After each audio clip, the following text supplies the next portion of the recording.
All right, Revelation 14, part 11. We are into the second angel who says, Fallen, fallen is Babylon the Great. And we have determined that whenever you hear an angel or one of these angelic beings say your name twice, it is of the Lord. The reason why is your spirit has two parts to it, a good side and a bad side. The Lord has to speak to both of those sides so that he makes sure that both of those sides are listening and obeying him. Go see the other video if you're confused. Fallen, fallen is Babylon the Great. Who is Babylon? Babylon is anybody, people, thing, nation, tribe, world that does not have their languages aligned with God. You are babbling. Your languages are confused. You cannot do anything.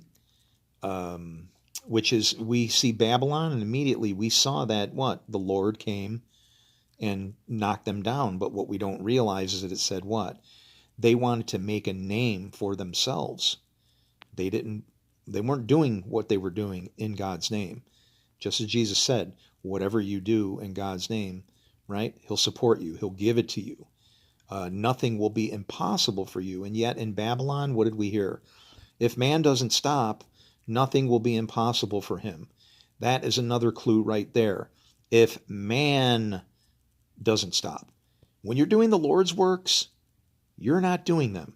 It's the Lord doing them through you. It's exactly what Paul talked about when he said, the things I want to do, I don't do.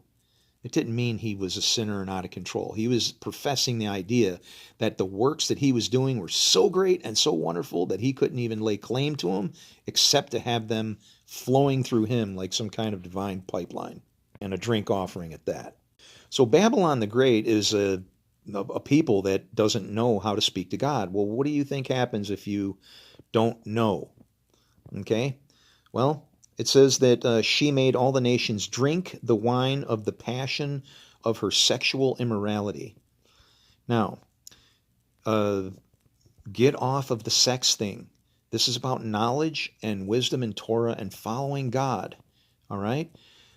Lady Wisdom is the Torah. Any word that ends in AH is feminine. And some of the feminine words you won't like because they are sitting in places where you don't want to know them. Torah means teaching. Ruah, feminine, means spirit. And Ra, R-A-H, means evil. Evil. Evil is a special kind of good. It's good that's not good yet.